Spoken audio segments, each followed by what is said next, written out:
안녕하세요. 매일 성경으로 말씀을 만나는 시간 5분 메시지의 북악하늘교회 임명진 목사입니다. 반갑습니다. 주말이죠.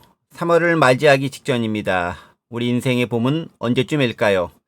계절은 순환하기 때문에 매해 오고 또 기회도 있겠지만 인생의 봄날도 과연 그러할까요? 오늘 함께 묵상할 말씀은요. 시편 49편 1절에서 20절까지의 말씀입니다. 재물과 경제 문제 그리고 종말과 죽음에 대해 함께 생각해보는 시간을 갖도록 하겠습니다. 자, 먼저 본문 말씀 제가 읽어보겠습니다. 뭇 백성들아 이를 들으라. 세상의 거민들아 모두 귀를 기울이라. 귀천 빈부를 막론하고 다 들을지어다. 내 입은 지혜를 말하겠고 내 마음은 명철을 작은 소리로 읊조리리로다. 내가 비위에 내 귀를 기울이고 수금으로 나의 오묘한 말을 풀리로다.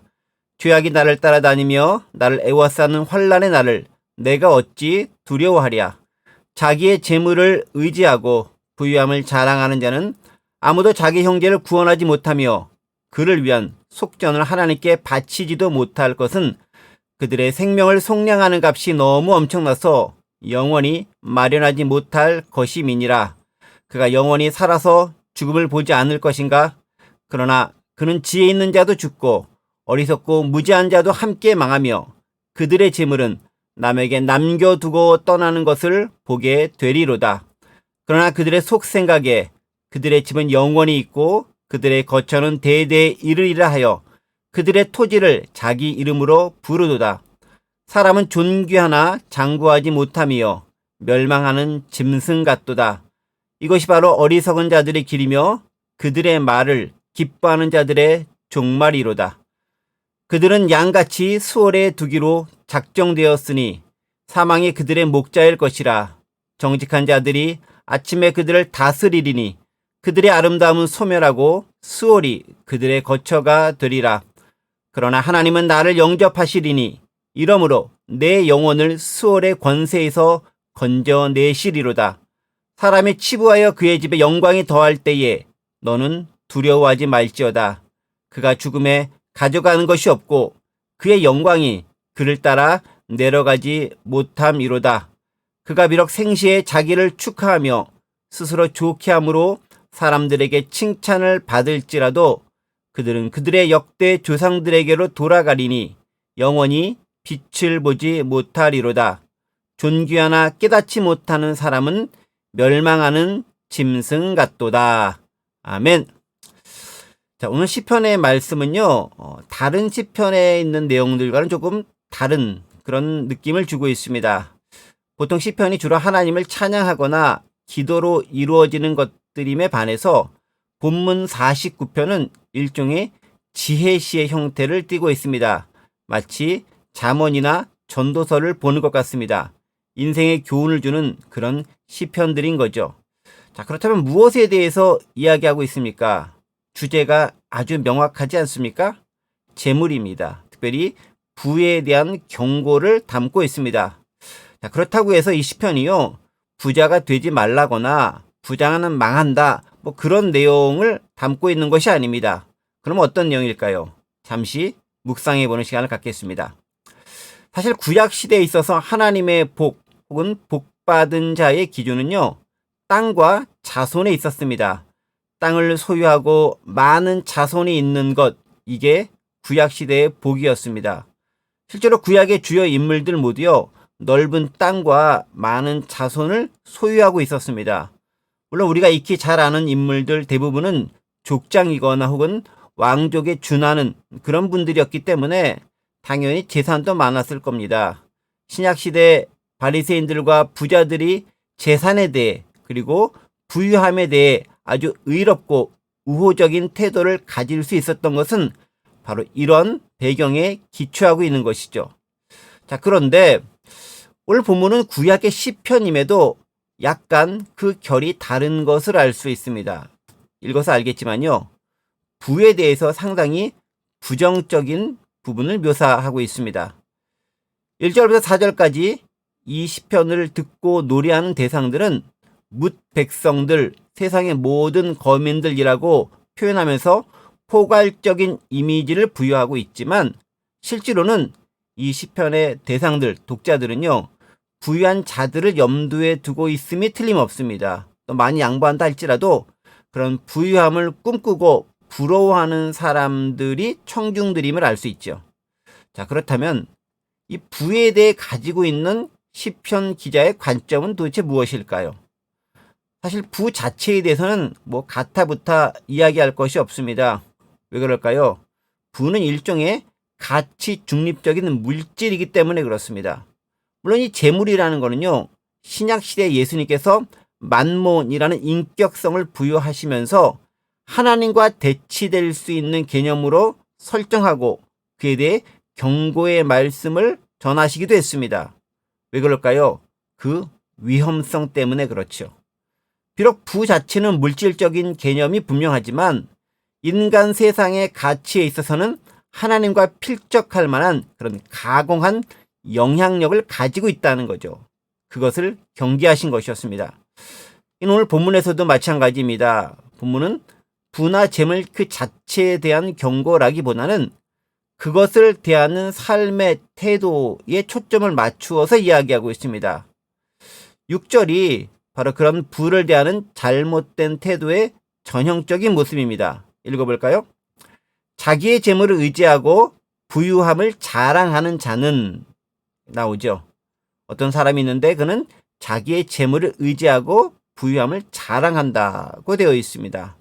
그렇습니다. 부에 대한 가장 그릇된 태도는 뭐냐면 그것을 의지하고 자랑하는 겁니다. 우리가 의지하고 자랑해야 할 대상은 딱 한 분밖에 없죠. 누굽니까? 오직 하나님 한 분뿐이어야 하는데 부와 재물을 자랑하고 의지하는 태도, 그것을 지적하는 것이죠. 자, 그런데요, 우리 솔직해집시다. 이게 말이 쉽지. 현실을 살아가는 입장에서 재물, 특히 경제 문제는 어떻습니까? 거의 모든 우리가 처하는 문제의 근원이 되지 않습니까? 다 돈 문제와 연결되는 거 아니겠습니까? 오늘 우리가 겪는 모든 문제는 대부분 경제에 기인합니다. 즉 돈이 있으면 대부분 해결이 가능한 것으로 보인다는 거죠. 실제로 돈이 있으면 해결될 수 있는 것들이 많습니다. 돈만 있으면 모두 할 수 있는 것처럼 보입니다. 그래서 사람들이 안전자산으로 뭐에 투자합니까? 부동산에 투자하고 주식에 투자합니다. 모으고 축적하는 거죠. 불안하고 불확실한 미래를 대비할 것이 그래도 돈이기 때문에 그것에 투자하고 모아두는 겁니다. 진실로 부인할 길이 없는 사실인 것이죠. 자, 그렇다면 성경에서 말하고자 하는 바가 뭘까요, 도대체? 미래를 위해 아무런 투자도 하지 말라, 돈도 벌지 말라, 뭐 그런 얘기일까요? 아니죠. 성경에서 경고하는 것은 미래 위해 투자하지도 말고 돈도 벌지 말고 그러한 것이 아닙니다. 그 돈에 대한 과도한 집착과 의존, 그리고 그 영향력에 대한 경고입니다. 한번 따져볼까요? 돈은요, 우리 인간 세상에서 모든 것을 할 수 있는 것처럼 보이지만 실제로는 여전히 불가능한 것이 많습니다. 영혼의 구원 문제, 돈으로 안 되는 거잖아요. 가족이나 친척의 생명을 돈으로 속량할 수는 없습니다. 병원비를 대줘서 육신의 생명을 조금 더 길게 유지할 수는 있지만 그 생명이 천국에 들어가게 하는 것 불가능합니다. 이건 믿음의 문제이기 때문이죠. 자기 자신도요, 죽음에서 완전히 자유로울 수 없습니다. 내가 아무리 돈이 많다 하더라도 결국 죽습니다. 가난하나 부하나 결국 죽는 건 매한가지라는 거죠. 물론 시간차는 있을 수 있습니다. 하지만 그것도 모르는 바죠.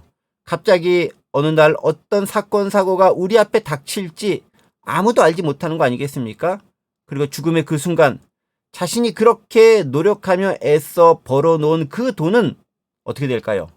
다른 누군가의 손으로 넘어가게 된다는 거죠. 예, 가족에게 상속이나 증여하면 된다고요? 유산으로 남겨주면 된다고요? 그럴까요? 그가 바로 내 돈을, 내 유산을 상속받은 나의 자손, 그가 나처럼 그 돈을 잘 관리할지, 혹은 그 돈으로 진짜 유익한 삶을 살지, 아니면 그냥 허랑방탕하게 막 낭비해 버릴지, 그 돈으로 말미암아 허망한 인생의 종말을 맞이하게 될지 어떻게 알겠습니까? 아무도 모르는 거죠. 막대한 유산 상속받고도 폐가 망신하는 경우 얼마나 많습니까? 우리는 많이 보아왔습니다. 자, 그러면 어떻게 해야 할까요? 돈을 유익한 곳에 사용해야 한다는 거죠. 누가복음에 의하면요, 불의한 재물로 친구를 사귀라고 말씀하고 있습니다. 이 누가복음의 예에서 이 청지기의 행동 자체나 그가 전에 보였던 삶의 방식이 옳은 것은 아니었습니다. 하지만 또한 더불어서요, 자신을 위한 이기적인 목적으로 사용하기도 했습니다. 하지만 그는 돈을 어떻게 사용했을까요? 주인의 돈을 가난하고 빚진 자들을 탕감해 주는 데 사용했다는 데 있습니다. 이게 중요한 포인트입니다. 즉, 돈이나 재물을 그 쓰임받는 곳에 가치 있는 그런 목적으로 사용되었다는 거죠. 주인은 바로 그걸 칭찬한 겁니다. 그게 하늘에 보물을 쌓는 길이라는 거죠. 비록 그 돈이 자신의 것이 아니었음에도 그는 그것을 가난하고 힘없는, 즉 빚을 제대로 갚을 수 없는 그 사람들의 빚을 탕감해 주는데 사용했다는 거죠. 그 자체는 선한 일이었다는 겁니다.